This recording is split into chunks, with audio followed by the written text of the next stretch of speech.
सच्चाई ये है अध्यक्ष महोदय कि आज संविधान बार बार इसलिए कह रहे हैं क्योंकि इस चुनाव में इनको पता चल गया कि इस देश की जनता ही इस संविधान को सुरक्षित रखेगी। दुकान में चले गए, उन्हें पता नहीं था कि विवाद हो रहा है। उन्होंने भीड़ देखी, घर आने की कोशिश की तो पुलिस ने गोली से मार डाला। चोरी का इल्जाम उस पर लगाया गया, उसके पूरे परिवार को उठाकर पुलिस स्टेशन में ले गए। हम सबके बच्चे हैं, हम सोच सकते हैं कि अगर हमारी बेटी के साथ बार बार बलात्कार हुआ और फिर जब वो अपनी लड़ाई लड़ने के लिए गई तो उसको जलाकर मार डाला गया होता। नारी शक्ति का अधिनियम लाए हैं, उसको लागू क्यों नहीं करते? वो 10 साल बाद लागू क्यों होगा? नेहरू जी ने क्या किया?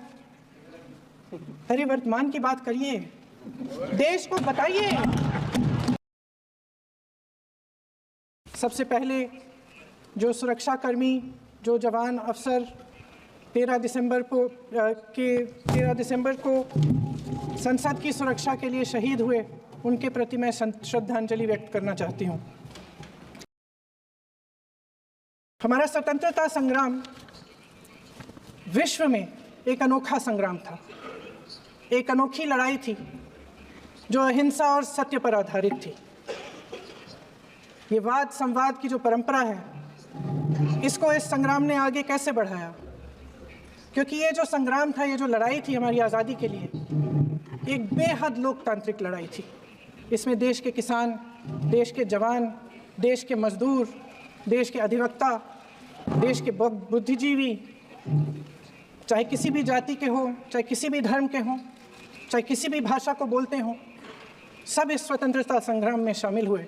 सब ने हमारे देश की आज़ादी की लड़ाई लड़ी। ये सिर्फ एक दस्तावेज नहीं है। बाबा साहेब अम्बेडकर, मौलाना आज़ाद जी, राजगोपालाचारी जी और जवाहरलाल नेहरू जी, हमारा संविधान इंसाफ, उम्मीद, अभिव्यक्ति और आकांक्षा की वो जोत है जो हर हिंदुस्तानी के दिल में जलती है। अध्यक्ष महोदय, इस जोत ने हर एक भारतीय को ये पहचानने की शक्ति दी कि उसे न्याय मिलने का अधिकार है, कि उसमें अपने अधिकारों के लिए आवाज़ उठाने की क्षमता है, कि जब वो आवाज़ उठाएगा तो सत्ता को उसके सामने झुकना पड़ेगा। इस संविधान ने हर एक देशवासी को ये अधिकार दिया कि वो सरकार बना भी सकता है और सरकार बदल भी सकता है। उन्नाव में मैं एक रेप पीड़िता के घर गई, उसे जलाकर मार डाला था। वो शायद 20-21 साल की होगी। हम सब के बच्चे हैं, हम सोच सकते हैं कि अगर हमारी बेटी के साथ बार बार बलात्कार हुआ और फिर जब वो अपनी लड़ाई लड़ने के लिए गई तो उसको जलाकर मार डाला गया होता तो हम पर क्या बीतती। मैं उस बच्ची के पिता से मिली, उसके खेत जलाए गए थे, उसके भाइयों को पीटा गया था, उसके पिता को बाहर से घर के बाहर घसीट कर मारा गया था। उस पिता ने मुझे बताया कि बेटी, मुझे न्याय चाहिए। मेरी बेटी अपने एफआईआर को दर्ज करने के लिए जब ज़िले में गई तो उसको मना किया गया, अगले ज़िले में जाना पड़ा उसे।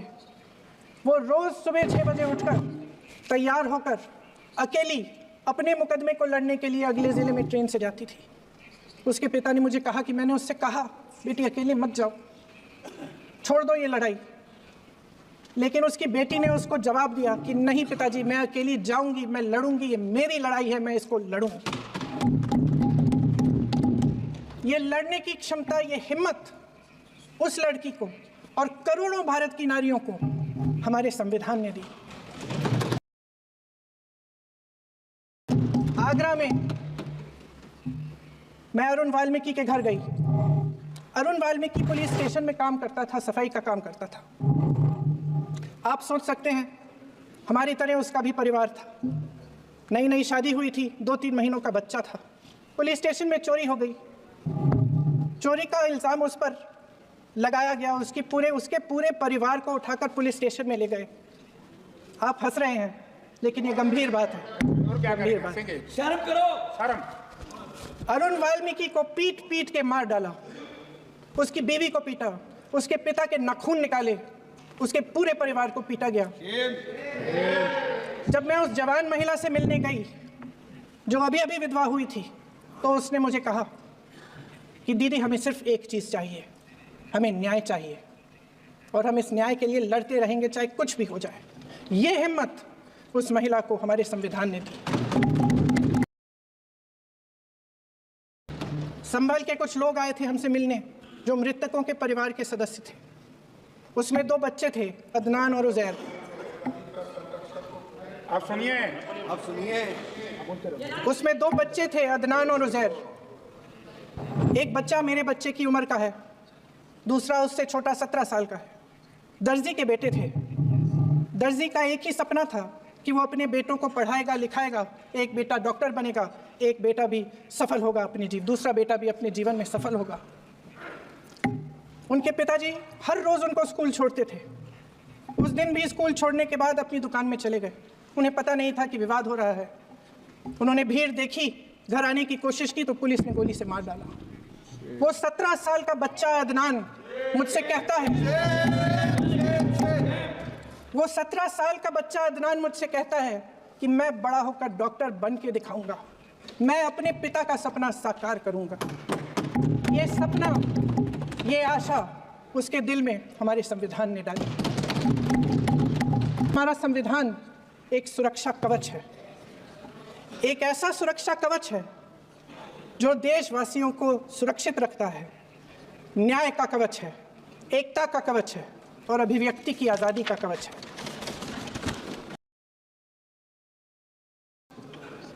सत्ता पक्ष के मेरे साथियों ने ये सुरक्षा कवच तोड़ने का पूरा प्रयास किया है।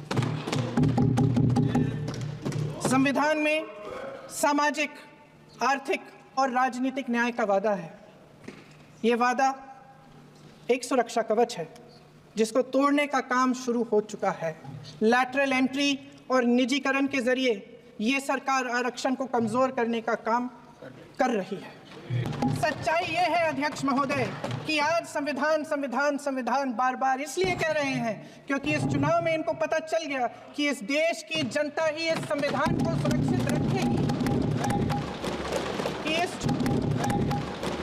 कि इस चुनाव में हारते हारते जीतने से इन्हें एहसास हुआ कि ये संविधान बदलने की बात इस देश में नहीं चलेगी। आज जनता की मांग है कि जाति जनगणना हो। सत्ता पक्ष के मेरे साथी ने इसका जिक्र किया। ये जिक्र भी आज इसलिए हो रहा है क्योंकि चुनाव में ये नतीजे आए। ये जाति जनगणना इसलिए जरूरी है ताकि हमें पता चले कि किसकी क्या स्थिति है और नीतियां उस हिसाब से बने। इनकी गंभीरता का प्रमाण ये है कि जब चुनाव में पूरे विपक्ष ने जोरदार आवाज उठाई कि ये जाति जनगणना होनी चाहिए, तो इनका जवाब देखिए। इनका जवाब भैंस भाग भैंस चुरा लेंगे, मंगलसूत्र चुरा लेंगे, इनका ये जवाब था। ये गंभीरता है इनकी जाति जनगणना पर। हमारे संविधान ने आर्थिक न्याय की नींव डाली, किसानों, गरीबों और को जमीन बांटी, भूमि सुधार किया, जिसका नाम लेने से कभी कभी आप झिझकते हैं और कभी कभी उनका नाम धड़ाधड़ इस्तेमाल किया जाता है अपने आप को बचाने के लिए। उन्होंने HAL, BHEL, SAL, GAIL, ONGC, NTPC, railways, IIT, IIM, oil refinery, तमाम PSU बनाए। अध्यक्ष महोदय, उनका नाम पुस्तकों से मिटाया जा सकता है, उनका नाम भाषणों से मिटाया जा सकता है, लेकिन जो उनकी भूमिका रही इस देश की आज़ादी के लिए और इस देश के निर्माण के लिए, वो इस देश में से कभी मिटाया नहीं जा सकता। जल जंगल जमीन का अधिकार मिला आदिवासी भाई बहनों को। इंदिरा जी ने बैंकों का राष्ट्रीयकरण करवाया, खदानों का राष्ट्रीयकरण कराया। कांग्रेस और यूपीए की सरकारों में शिक्षा का, भोजन का अधिकार मिला। आप नारी शक्ति की बात करते हैं। आज चुनाव की वजह से शायद इतनी बातचीत हो रही है नारी शक्ति के बारे में, क्योंकि हमारे संविधान ने महिलाओं को यह अधिकार दिया, उनकी शक्ति को परिवर्तित किया वोट में, और आज आपको पहचानना पड़ रहा है कि महिलाओं के बिना, कि नारी शक्ति के बिना ये सरकारें नहीं बन सकती हैं। इसीलिए आज आप नारी शक्ति की बातें दोहरा रहे हैं। जो आप नारी शक्ति का अधिनियम लाए हैं उसको लागू क्यों नहीं करते? वो 10 साल बाद लागू क्यों होगा? क्या आज की नारी 10 साल इंतजार करेगी उसके लागू करने के लिए? क्या बात है, क्या बात है। आज संसद में बैठे हुए सत्ता पक्ष के मेरे साथी ज्यादा से ज्यादा अतीत की बातें करते हैं। 1921 में क्या हुआ, कब हुआ, नेहरू जी ने क्या किया। अरे वर्तमान की बात करिए, देश को बताइए आप क्या कर रहे हैं, आपकी जिम्मेदारी क्या है? कि सारी जिम्मेदारी जवाहरलाल नेहरू की है। कृषि के कानून भी बड़े बड़े उद्योगपतियों के लिए बन रहे हैं। सही एमएसपी को छोड़िए, डीएपी तक नहीं मिल रहा है।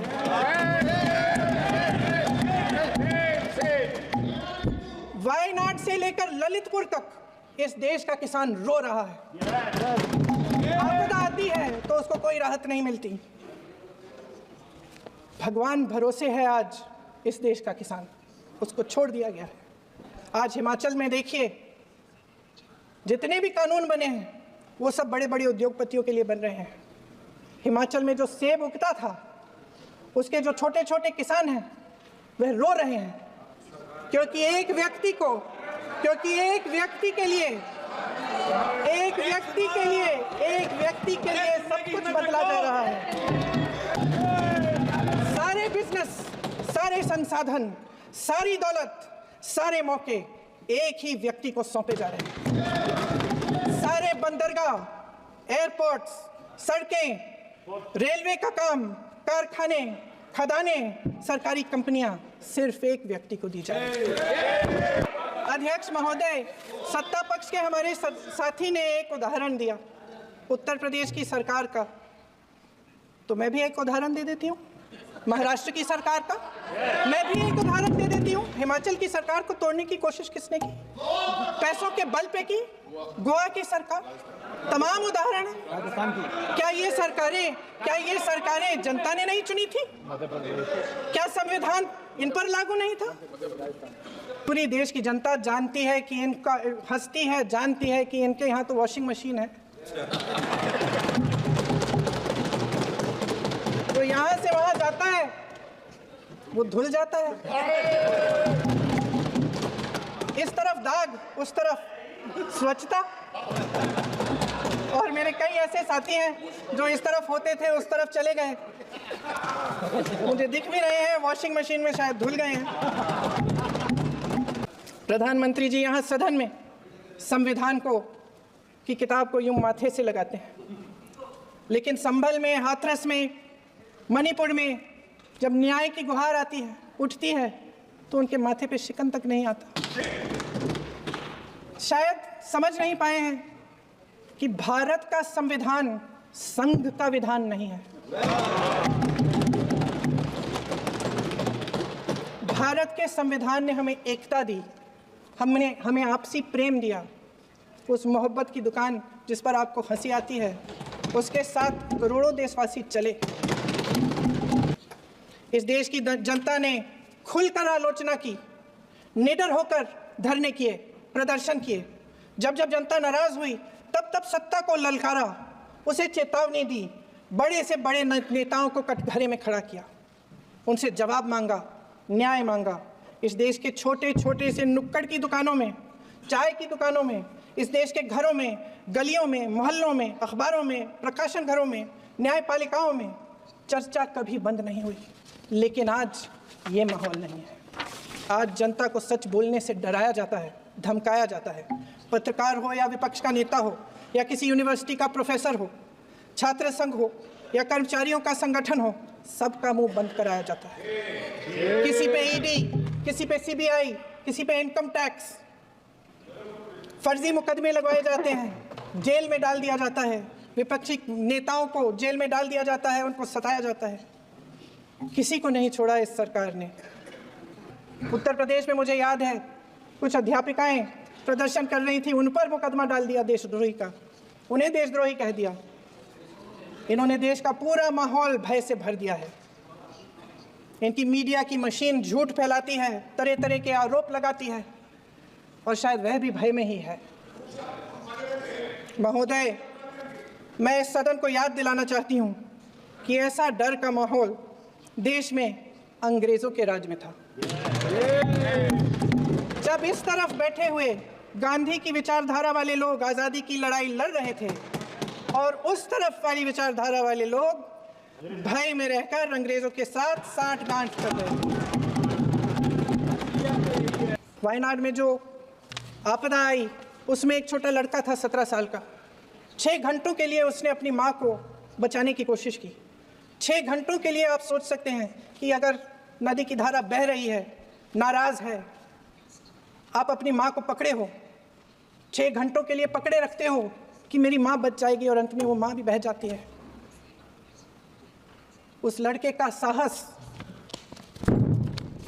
उन महिलाओं का साहस जो पीड़ित हैं लेकिन फिर भी अपनी लड़ाई लड़ रहे हैं, उन संभल के बच्चों का साहस जिनके पिताजी अभी अभी गुजर गए लेकिन फिर भी उनके सपनों को साकार करने की हिम्मत है, उनका साहस है, वो साहस इस संविधान ने दिया है।